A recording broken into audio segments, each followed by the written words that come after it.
Olá, gente. Nossa aula hoje é sobre Isaac Newton. E nós vamos começar um pouco antes, retornando a Galileu, e depois vai ficar claro por que nós estamos fazendo esse retorno ao Galileu.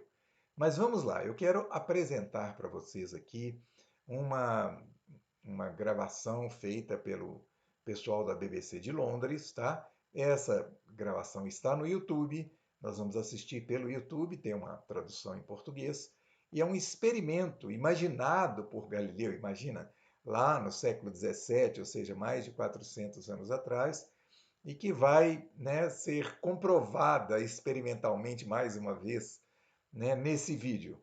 Então eu vou passar o vídeo para nós aqui e a gente vai tecer comentários em seguida. Vamos lá. Pessoal, neste ponto da minha apresentação, eu incluí um vídeo do YouTube muito interessante, mas fui bloqueado pelo YouTube, por causa que exatamente que eu incluí um vídeo do YouTube. Então eu estou deixando aqui o link para este vídeo e também a maneira como vocês podem digitar para acessá-lo. E é muito importante que vocês vejam esse vídeo, ele é rápido, ele é muito interessante, para a gente prosseguir com a apresentação, está bem? Então vamos dar uma pausa aqui no nosso vídeo e vamos assistir este vídeo do YouTube para em seguida retornar aqui à nossa apresentação, ok? Então tá aí, gente, uma cena maravilhosa para alguém que é físico, né? A gente pensar que Galileu imaginou Let's que say desse a Jack jeito, holds both balls above né? his head, Ou pode. and then he drops them at exactly the same time. What do you expect to see? Exato. O som da internet. Bom, então espero que, né, as pessoas mais desaviasadas não tenham pensado então que na segunda queda, né, quando tiraram o ar, as penas e a bola caíram em câmara lenta. Claro que não, né? Eles colocaram em câmara lenta para a gente ver que elas estão caindo com a mesma aceleração. Nós vamos abordar do ponto de vista de Newton, né, e não do ponto de vista de Einstein, porque ele vai dizer lá, não, Einstein é, postulou, né, que tanto a bola de boliche quanto as penas elas estariam num ambiente físico, vamos dizer assim, simplesmente em torno delas é que estaria movendo, uma coisa desse tipo assim.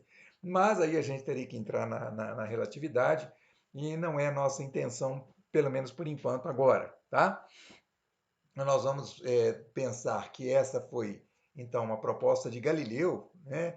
E foi muito feliz ali eles fazerem naquela câmara de vácuo, né? De Ohio, né? Em Cleveland. Então, nesse experimento, a gente comprova aquela ideia que o Galileu teve. E o Galileu nunca jogou dois objetos, um leva-pena e uma bola, porque ele não tinha a menor condição de fazer isso, de criar vácuo. Mas ele examinou no pêndulo, que massas diferentes mantinham, né? Colocado o pêndulo, dado o pêndulo, o tamanho da corda, as oscilações iam ser iguais, não dependeria da massa. E vamos lembrar que depois também o Kepler ele vai concluir que o movimento dos planetas em volta do Sol não depende da massa do planeta. Então nós tínhamos duas perspectivas que pareciam separadas uma da outra. Galileu dizendo que os objetos caíam, né, juntos e o Kepler dizendo que a trajetória dos planetas não dependia da massa dos planetas. Galileu e Kepler foram contemporâneos, mas, né, faltava alguém para, além dessas descobertas, juntar outras, como se fossem peças de um quebra-cabeças. E a gente viu que Descartes, que foi contemporâneo do Galileu, ele tentou também criar uma teoria mais ampla, mas ele não conseguiu.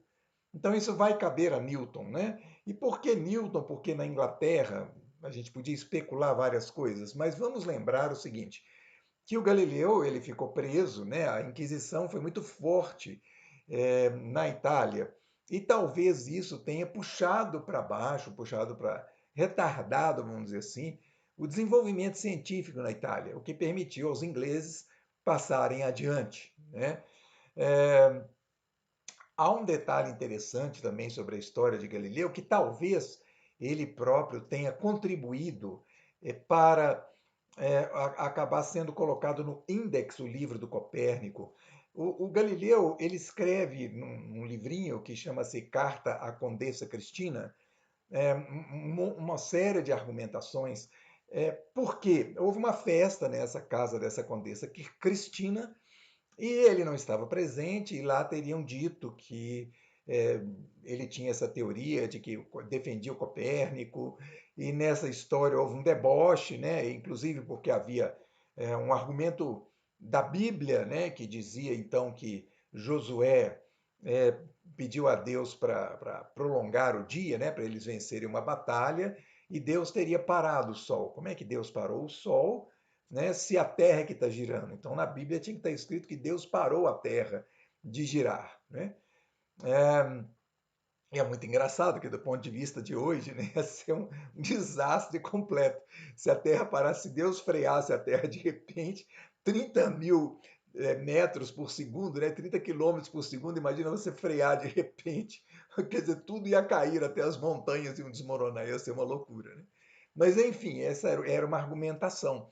Galileu não estava presente na festa, de onde supostamente teriam debochado dele, mas ele foi avisado dessa festa, do debate na festa, e aí ele escreve essa carta à Condessa Cristina.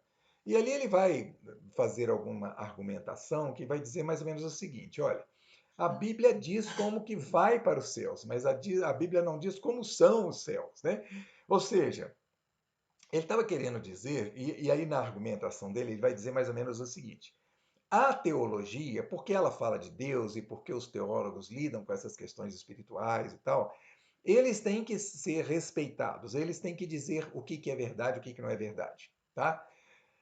Por outro lado, como eles estão sempre interpretando os textos sagrados, se por acaso a ciência descobre alguma coisa que contraria aquilo que eles estão prevendo, então era preciso repensar a teologia. Olha só, esse sutil argumento do Galileu estava dizendo mais ou menos o seguinte: olha, tudo bem, vocês aí da Inquisição, da Igreja, vocês mandam, os teólogos mandam, os jesuítas mandam, né? Mas se a gente descobre alguma coisa que contraria o que os jesuítas, o que a doutrina oficial da Igreja está colocando, e essa coisa é comprovada pela ciência, então a teologia é obrigada, então, a repensar-se, a buscar uma outra saída, tendo em vista os fatos revelados pela ciência.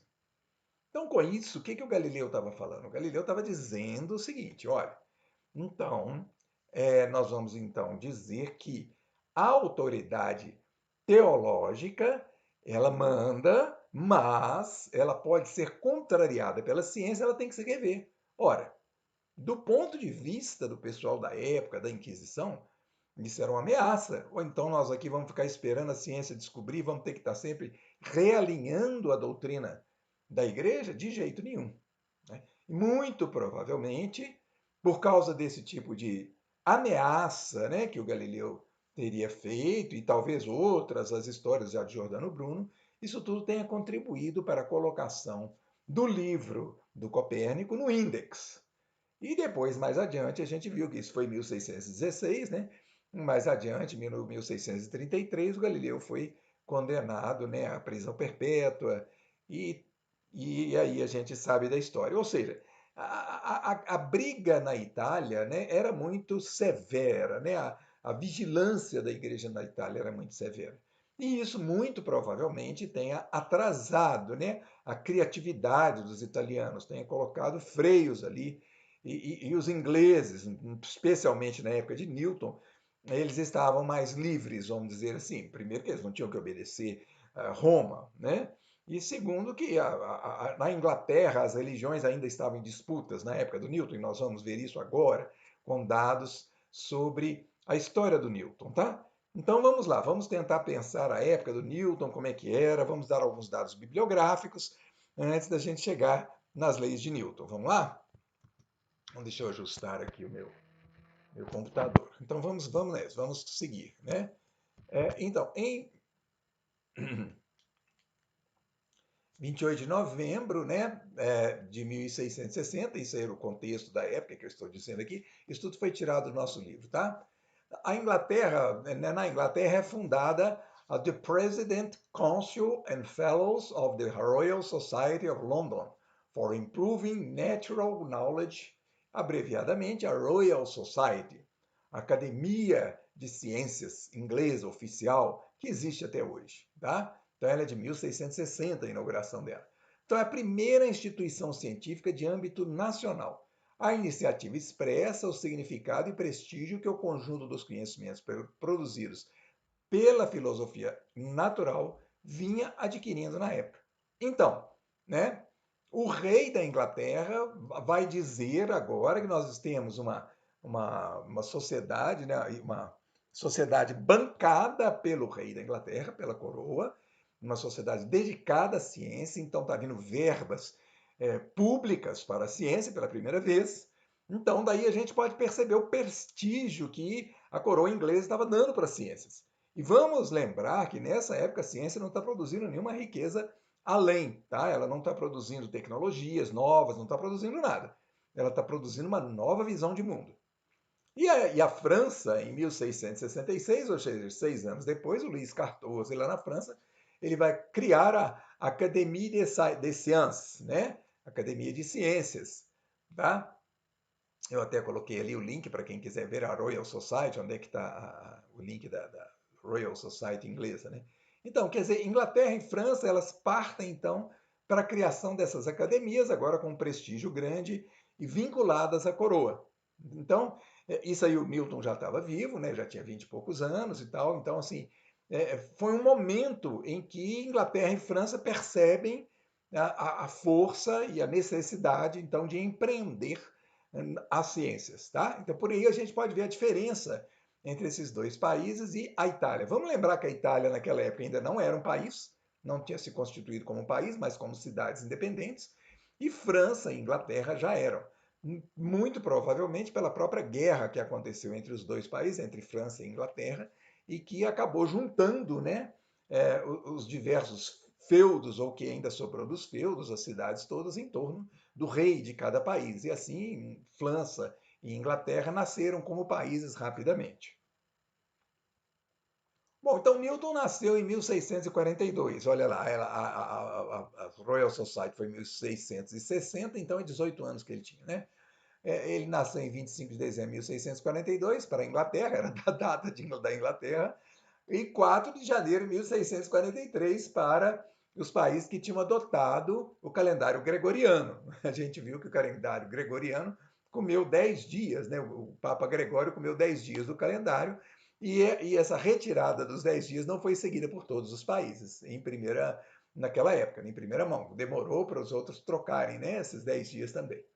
Então, na versão dos ingleses, Newton nasceu exatamente no ano da morte de Galileu, que é 1642. Né? Mas na versão dos italianos já era 4 de janeiro de 1643. Então é engraçado aparecer isso aí, a gente já sabe por quê, né?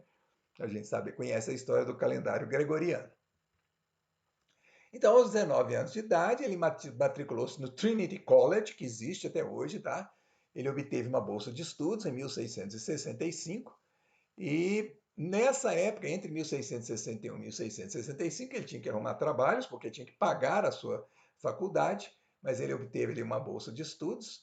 Só que nesse tempo ele teve que mudar-se para essa cidade, Woolsthorpe, né? Aproximadamente 97 quilômetros de distância de Cambridge, que é a cidade onde tem o Trinity College, devido à peste bubônica que atacou novamente. Tá? Aquela peste que era a peste negra, de 1300 e pouco, atacou de novo. Ela tem algumas etapas, algumas épocas em que ela atacou na Europa.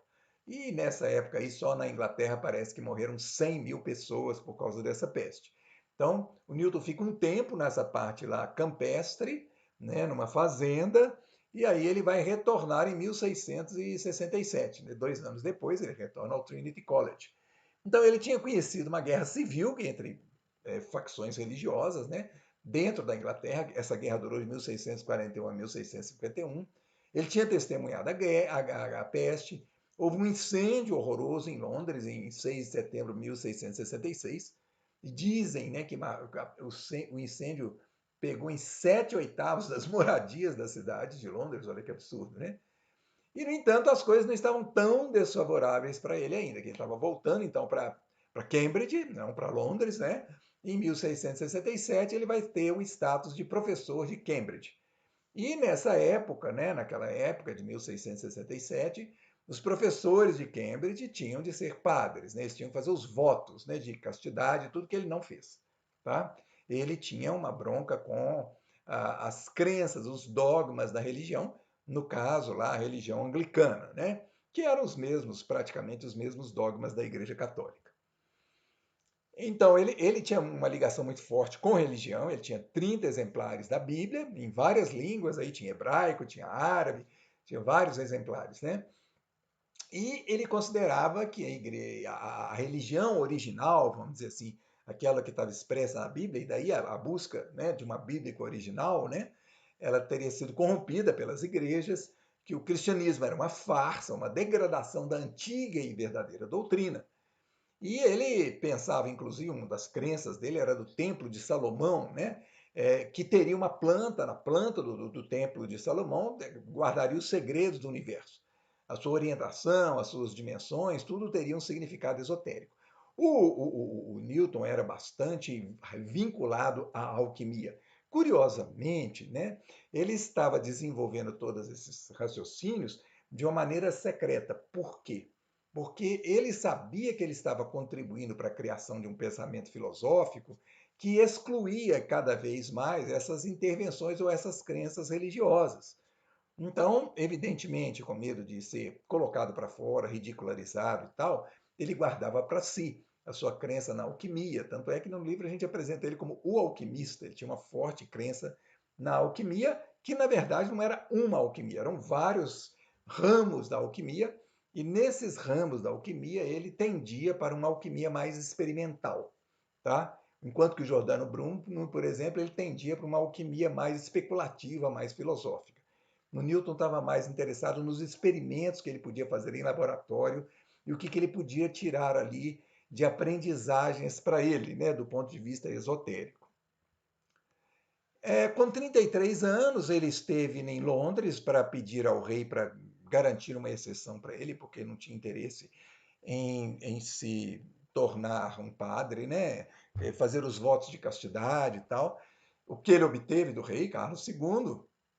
E aí ele foi, né, o próprio rei convidou a fazer parte da Royal Society. Naquela época ele já era bem famoso, assim, do ponto de vista dos trabalhos dele, já estavam sendo conhecidos, ele já estava começando as bases do cálculo integral, tá? Estava lançando as bases do cálculo integral, então já era um sujeito prestigiado.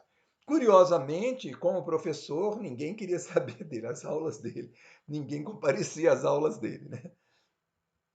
Bom, então, isso é uma história, a gente não sabe se é totalmente verdadeira. Em 1684, o astrônomo Edmund Halley, né, esse cara viveu de 1656 a 1742, também um membro da Royal Society, ele perguntou a Newton qual seria a forma das órbitas dos planetas se a força emanada do Sol decaísse com o quadrado da distância.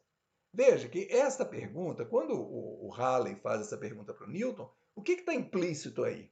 Que eles já tinham assumido aquela ideia do Kepler de que o Sol, né, ele tinha uma interferência na órbita dos planetas. As leis de Kepler já eram conhecidas e adotadas pelos ingleses. Olha que maravilha, o Kepler já tinha tido uma ótima aceitação na Inglaterra.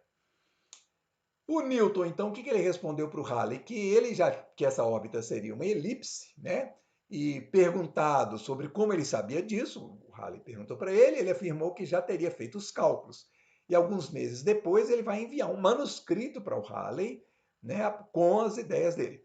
O Newton sempre foi um sujeito completamente dedicado aos estudos. Ele afirma, né? Ele afirmou para os biógrafos dele que ele estudava 18 horas por dia quando ele era adolescente, e que ele era completamente focado, leu todo mundo, leu Copérnico, leu Galileu, leu Kepler e mais um monte de gente. Então, ele era um cara muito versado, né, no debate científico. Então, em 1687, né, já debatendo com Halley, ele publicou uma ampliação do manuscrito, né, que ele tinha enviado para o Halley, e aí ele vai publicar o Philosophiae Naturalis Principia Mathematica, né? É a obra onde estão as 3 leis de Newton, os Principia, né? É um livro mais famoso, um dos mais famosos da história da ciência. E ali vai estar também as leis da gravitação universal. Curiosamente, não tem nada a ver a formulação das leis com a maneira como a gente as encontra formulada nos livros de física do ensino médio. Está tudo na forma de equações, né? Não é naqueles desenhos de equação que ainda não existia na época, tá? O Newton trabalha com palavras e não com equações. Então, vamos lá. O Carlos II vai morrer em 1685, foi substituído pelo irmão dele, que era o Jaime II, que era católico. Aí nós estamos vendo as disputas religiosas dentro da Inglaterra, né? E o Newton se opôs ferozmente ao Jaime II, e ele lançou um manifesto contra esse rei, entrou na justiça contra ele, mas o Jaime II foi deposto no ano seguinte, houve um golpe dentro da própria corte, e é essa briga dentro da corte que vai fazer nascer, então, o parlamentarismo inglês. Né? Porque aí o pessoal, né, do parlamento falou, nós não podemos confiar no rei nessa corte, não, que uma hora querem ser católicos, outra hora querem ser anglicanos, e isso faz mal para o país. E é por isso, né, que até hoje o rei ou a rainha da Inglaterra tem essa fama de ele não manda, né, reina, mas não governa, né? Até hoje é assim, o primeiro-ministro é que tem as rédeas do poder lá, né? Então, Newton, ele ainda foi eleito um deputado de Cambridge em 1693. Daí ele mudou-se para Londres, ele teve uma depressão forte lá em Cambridge, né? Ele precisou de passar essa depressão. Ele tornou-se o presidente da Royal Society, ganhou muito dinheiro, e pouco antes de morrer, com 84 anos, ele não quis receber, olha que curioso, o último sacramento, a extrema-unção. Ele afirmou que tinha feito as pazes com Deus e não receberia um sacramento de uma igreja corrupta. Ou seja, ele não acreditava na Trindade, ele não acreditava nos dogmas religiosos, e aí, por uma questão de honestidade, ele não poderia receber a extrema-unção, né? E também, na hora que ele está morrendo, ele vai entregar as anotações sobre a alquimia que ele desenvolveu durante a vida e que ele tinha mantido secretamente com ele. Então, é uma história bastante interessante e da nossa narrativa, é um dos poucos sujeitos que vai ter muito prestígio, vai morrer muito prestigiado, né? Isso, o prestígio dele só vai aumentar. Disse que, né, há uma história de que os primeiros a reconhecerem a importância do trabalho de Newton e dar maior força para ele foram exatamente os franceses. E, curiosamente, né, os franceses e os ingleses nunca se entenderam, né? Tinham acabado de sair de uma guerra. E olha para vocês verem novamente como que essas questões, né, filosóficas, científicas, elas cruzam, né? Elas passam por cima das questões que levam às guerras e etc, etc, né? Aqui nós estamos vendo então as diferenças, né? A distância entre Londres e Trinity College, que fica em Cambridge, né? 103 quilômetros. É a situação então de Cambridge em relação a Londres, dentro da Inglaterra, ali, né? Só para a gente ter um gostinho de conhecer o lugar onde o Newton trabalhou a maior parte da vida dele. E é claro que até hoje, né, quem ocupa a cadeira do Newton em Trinity College, né, é considerado um sujeito muito especial. Como foi o caso do Hawking, né? Stephen Hawking, por exemplo, ele ocupou a cadeira do Newton em Trinity College, né, o que era uma honra para ele, né? Bom, então aí vamos falar rapidamente. Então aí as 3 leis de Newton. A primeira força é a força da lei do equilíbrio, né? Vamos lembrar que o Galileu pensou que no vácuo, sem a resistência, o corpo ia adquirir uma velocidade circular e uniforme, né? A velocidade não ia aumentar. O Newton é que vai transformar isso numa lei diferente, né? Quer dizer, no vácuo, a somatória das forças sendo zero, aí o corpo permanece em repouso ou em movimento retilíneo e uniforme. Então, se o corpo está em movimento retilíneo, quer dizer que ele está uniforme, quer dizer, a velocidade não muda, ele está em equilíbrio, as forças estão em equilíbrio. E aí, em cima, né, a gente está vendo já o tratamento das forças como vetores, isso não existia na época do Newton, né? E é um exercício comum, quer dizer, a gente pensa aí né, na escola, né, no colégio, né, no ensino médio, se esse ponto está em equilíbrio, você tem essas três forças estão em equilíbrio, o peso está parado aí, a soma das forças das cordas que estão segurando o peso, mais o peso, a soma das três forças tem que ser zero. Mas não considerando só o módulo delas, mas a direção e o sentido, porque são vetores, né? Então esse é o jeito que a gente trata hoje a primeira lei de Newton, que não tem nada desse tipo de desenho lá no livro dele, lá está esclarecido em palavras, né? Aqui é uma ilustração, então, um desenho da segunda lei de Newton, a gente entendendo ela tem que ficar bem compreendida, né, para a gente entender a física. Nós estamos pensando que aí nós estamos vendo nos desenhos A e B, é um carrinho visto de cima, e o farol dele é aquela luzinha ali na frente dele. Na letra C é o mesmo carrinho, é um caminhãozinho, tá vendo? Com o farol ligado. E na letra D também. Então, na letra A ele está percorrendo no plano, né, uma linha reta. Na letra B, ele está percorrendo uma circunferência, vamos supor que o carrinho está amarrado por uma corda, né, num poste. Na letra C, ele está descendo uma rampa, né, aumentando a velocidade dele, quer dizer, cada vez mais rápido. E na letra D, ele está subindo uma rampa com uma velocidade constante, né? Quer dizer, o motor mantém a velocidade constante dele. Então, né, a gente sabe que na letra A ele está em equilíbrio, a somatória das forças é zero, porque ele está fazendo um movimento retilíneo e uniforme. Na letra B, não, né, aí ele tem uma aceleração, mesmo que a velocidade seja constante, a aceleração dele é chamada de centrípeta, né, uma aceleração que puxa ele para o centro da curva. Na letra C, ele está em equilíbrio, porque ele está descendo uma rampa. Não, desculpa, ele está em desequilíbrio, porque ele está descendo uma rampa e aumentando a velocidade, então ele está em linha reta, mas a velocidade está aumentando. E na letra D, ele está subindo com velocidade constante, portanto, a somatória das forças é zero na letra D. Então, A e D, são nessas letras A e na letra A e na letra D, ele está em equilíbrio, a soma das forças é zero. Na letra B, o módulo da velocidade não muda, mas a direção da velocidade muda o tempo todo, porque ele está percorrendo curvas, então ele não está em equilíbrio. Ele tem uma força centrípeta e uma aceleração centrípeta. E na letra C, ele tem uma aceleração tangencial, né? Uma vez que ele está aumentando a velocidade à medida que ele desce.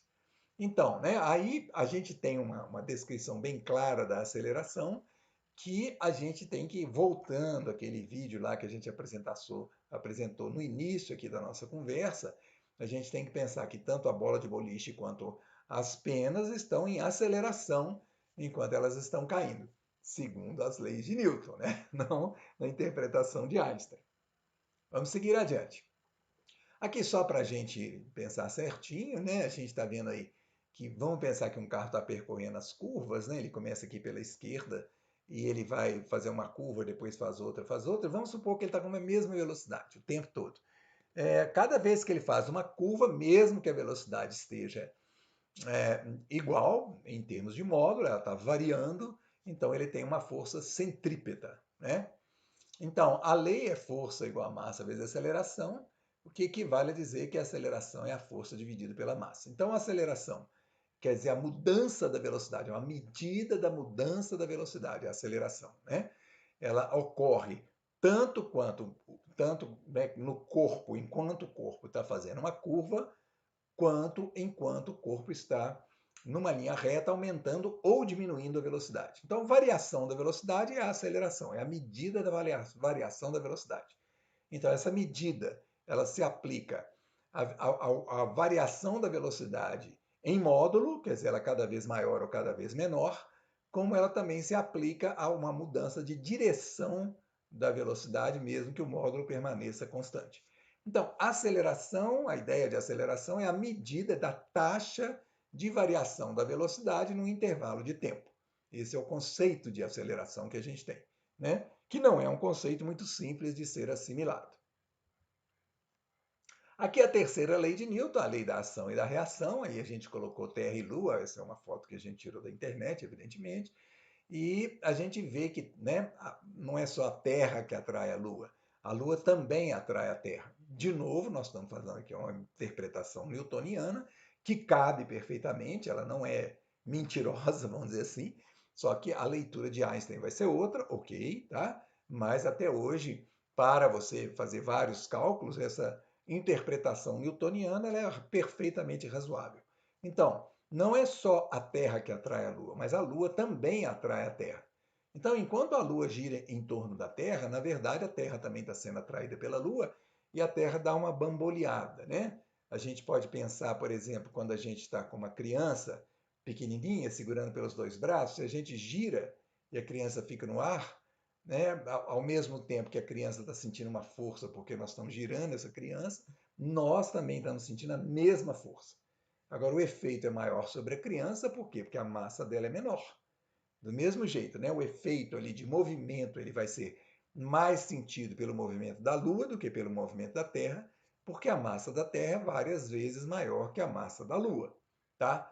Então a terceira lei de Newton é essa lei da ação e reação, quer dizer, não tem jeito de um corpo fazer a força sobre outro corpo se ele também não recebe a mesma força no sentido contrário, né, a força que ele está fazendo sobre o outro, tá?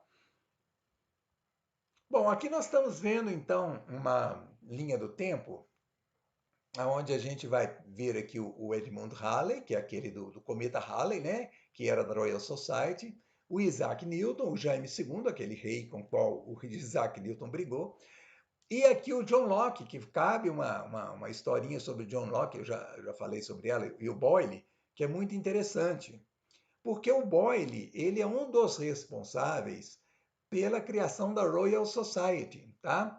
Tanto Boyle quanto a Lady Hanelagh, que era irmã dele, por isso que ela está aqui na nossa linha do tempo também, ó.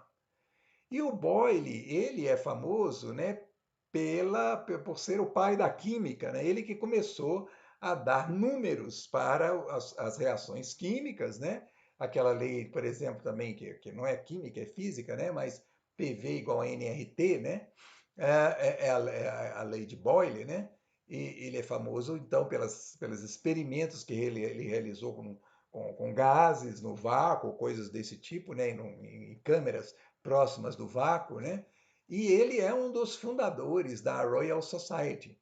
Ele foi inclusive convidado para ser o primeiro diretor, presidente da Royal Society, mas ele recusou esse convite.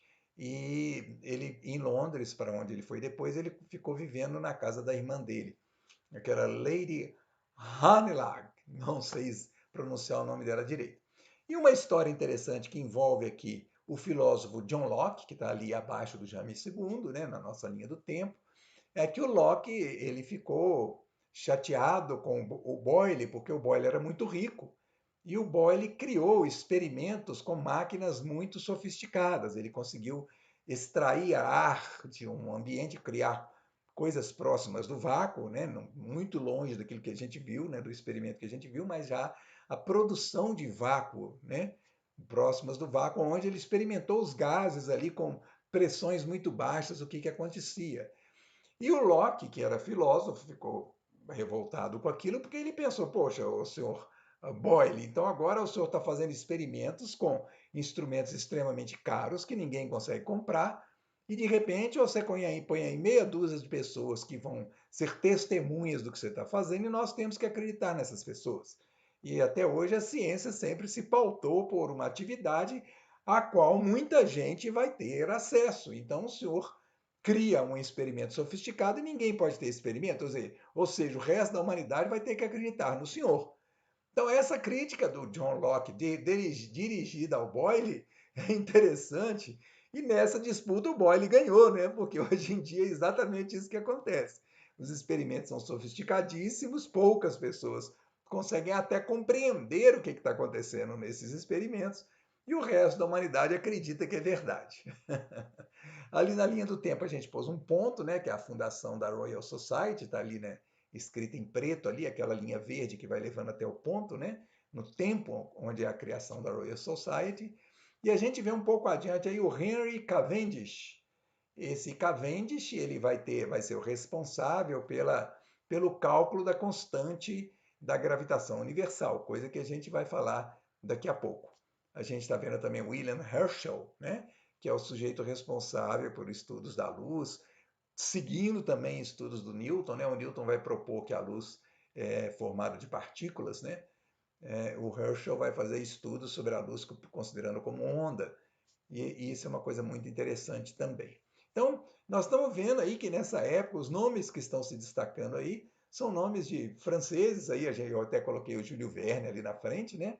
Nome de franceses, de ingleses, e aí a gente vê como é que os italianos, então, ficaram para trás nessa história aí a partir desse momento aí, né? Quando morre o Galileu, né? A partir da morte do Galileu.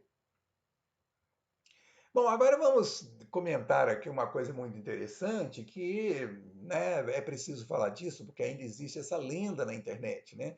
Essa lenda vai dizer o quê? Que enquanto o Newton estava lá no campo, escondendo lá da peste, né, na área rural, caiu uma maçã e aí ele descobriu a lei da gravitação universal, né? E isso é uma coisa séria, porque isso é uma tremenda fake news, né, a respeito da história das ciências. E olha o que eu encontrei num site aí, né? É, então, a pergunta é, né?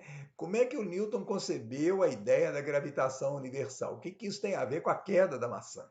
Então, vejam o que a gente encontra por aí num site de divulgação científica para crianças. Olha só. Então, né? Isaac Newton pensou na ideia da gravidade quando ele viu uma maçã caindo de uma árvore. Esse novo conceito deu a Newton a ideia da lei da gravitação universal, que afirma, né, que cada objeto no universo atrai todos os outros objetos do universo. Essa importante descoberta, né, foi muito importante para as pessoas do seu tempo. Ela foi revolucionária para a ciência e para os pensadores que vieram. Nós vamos voltar lá àquela primeira fase. Olha, Isaac Newton first thought up the idea of gravity, quer dizer, ele pensou pela primeira vez a ideia da gravidade quando ele viu a maçã caindo da árvore, que é um absurdo, né? Como é que alguém vai pensar na gravitação universal quando a maçã cai na cabeça dele? Ah, olha, agora que eu descobri a lei da gravitação universal, porque essa maçã caiu na minha cabeça. Então é como se fosse uma mágica, né? A maçã caiu e ele pensou nessa lei da gravitação universal. Vamos ver aí, vamos esclarecer de onde surge essa lenda, né? E aqui uma biografia do Newton, escrita depois que ele morreu. Em 1726, Newton shared the Apple anecdote with William Stuckley. Então, esse cara, William Stuckley, ele que escreveu a história do Newton, a biografia do Newton, e ele, em 1726, criou essa história. Ele falou nas memórias da vida do Sr. Isaac Newton, esse livro dele, né? Foi publicado em 1752. Então, de acordo com o autor, né? E aí, em 1752, o Newton já tinha morrido. Depois do jantar, quando a temperatura, o clima estava gostoso, nós fomos para um jardim e tomando chá, né? Debaixo da sombra de umas árvores, de umas macieiras, e o Newton disse a ele que ele estava na mesma situação, quer dizer, debaixo de macieiras, quando ele formalmente, né, ele, a lei da gravitação universal veio para sua mente. Quer dizer, claro que ele estava pensando naquilo, ele estava ali relaxado debaixo das árvores, né? Não tinha maçã caindo, não. Occasionally, né? É, teria caído uma árvore, uma maçã, né? Isso é o Stuckley, é, vamos dizer assim, dando um tom mais romântico, sei lá, mais literário para a coisa, né? Que aí caiu uma maçã, né? Quando ele estava no seu modo de contemplação, né? Então, na verdade, o que a história diz é o seguinte: é quando Newton estava lá nessa região que ele teve que esconder da peste, ele teve então mais tempo para poder estudar mais, e ele era completamente envolvido com estudos, tanto da ciência quanto da alquimia, e nessa época que ocorreu a ele essa história da gravitação universal. E essa gravitação universal ela vai ser derivada, evidentemente, da ideia que começa a ser desenvolvida por Kepler, dizendo que o Sol tinha uma influência no movimento dos planetas. Então, o que o Newton conseguiu juntar, que ninguém até então tinha visto? As ideias de Kepler e as ideias de Galileu, né? Por que que quando cai uma bola de boliche e as penas, elas chegam juntas no chão? E isso não depende, então a queda não depende da massa dos objetos. E pelo mesmo motivo, o movimento dos planetas em volta do Sol não depende da massa dos objetos. Por quê? Porque tudo vem da lei da gravitação universal. É uma lei só que se aplica a essas duas situações, né? Essa é a formulação matemática da lei da gravitação universal. Mais adiante a gente vai ver como é que ela vai eliminar a massa em algumas situações, né? Não foi novamente escrita assim por Newton, tá? Mas ela nos diz que a atração entre dois corpos de massas m1 e m2 representados ali, essa força ela é proporcional às duas massas, inversamente proporcional ao quadrado da distância entre essas duas massas. E aí tem essa lei da gravitação universal que vai ser calculada mais adiante a partir da balança de Cavendish, né? Bom, então só uma perguntinha aí que fica para vocês, a partir do que eu já acabei de falar, né? O que Newton tem a ver com a reforma protestante, né? O que tem Newton a ver com a alquimia e o que Newton teria dito sobre os seus predecessores, né? Então isso é uma coisa interessante porque a gente não sabe também, né? Porque ele não foi escreveu, mas ele teria dito que ele pôde ir muito longe porque ele estava apoiado, né? Ou ele estava sobre o ombro de gigantes. E, ao dizer isso, ele estaria dando crédito para aqueles que o precederam, né? Aqueles que prepararam o caminho para ele. Então é isso, gente. Essa nossa breve apresentação, talvez uma introdução, né, à conversa sobre o Newton. Nós voltaremos a conversar sobre ele, agora explorando um pouco mais essa lei da gravitação universal. E, a partir do trabalho de Newton, a gente sabe então que é como se a ciência teria lançado raízes, né?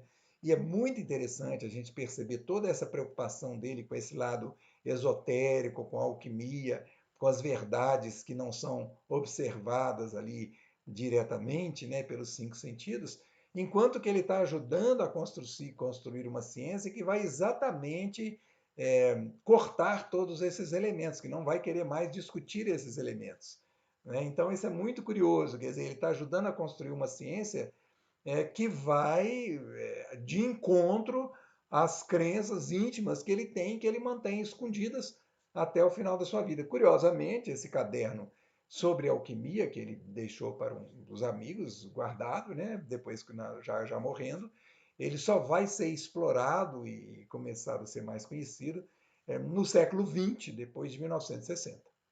Então é isso, gente. Aqui nós vamos terminando a nossa apresentação sobre o Newton.